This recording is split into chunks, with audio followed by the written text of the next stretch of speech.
নমস্কার বন্ধুরা, তোমাদেরকে স্বাগত জানিয়ে আজকের ভিডিওটা শুরু করছি। আর আজকের ভিডিওতে কিন্তু থাকছে এই বর্ষাকালে করণীয় এক বিশেষ উপায়। অর্থাৎ এই বর্ষার জল আমরা যেটা এই রেগুলার এখন ওয়েদারে আমরা কিন্তু রোজ বৃষ্টির জলটা পাচ্ছি মোটামুটি। তো আমরা কিন্তু এই জুলাই মাসে একটা সেই সুযোগ পেতে চলেছি, যেই সুযোগে বর্ষার জল সংরক্ষণ করে আমাদের আর্থিক উন্নতি ঘটাতে পারি বা বাস্তু দোষ নিবারণ করতে পারি।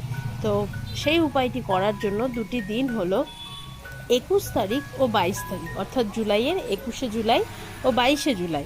এই দুটি দিন অর্থাৎ স্বাতী নক্ষত্রের কিন্তু এই দুটো দিন পড়বে। তো এই দুটো দিনে আমরা যদি বৃষ্টির জল কোনো রকম জালনা সানসেট থেকে বেয়ে আসছে বা টিনের চাল থেকে বেয়ে আসছে সেইগুলো কিন্তু নয়, একদম ডিরেক্ট ছাদে খোলা জায়গায় রাখতে হবে বা উঠোনে, যেখানে পুরো একদম আকাশ থেকে ডিরেক্ট পড়ছে একটা পরিষ্কার পাত্রে সেরকম বৃষ্টির জল কালেক্ট করে সেটিকে একটি কাচের বোতল হোক বা কাচের ছোট ডিব্বা হোক, তাতে ভরে ভালোভাবে লক করে, যেহেতু জানোই যে কোনো জলই জমা জল থাকলে অসুবিধা হয়, তো সেরকমভাবে সিল করে সেটিকে নিজের যে আর্থিক অর্থ রাখার যে জায়গা রয়েছে, সেটা ব্যবসার জায়গায় হতে পারে, বাড়িতে লকার হতে পারে, সেইখানে সেই বোতলটা রেখে দেবে। এবার সেটা তোমাদের লকারের আয়তন অনুযায়ী তোমরা বোতল সিলেক্ট করবে, ছোট বড় সেই হিসাব।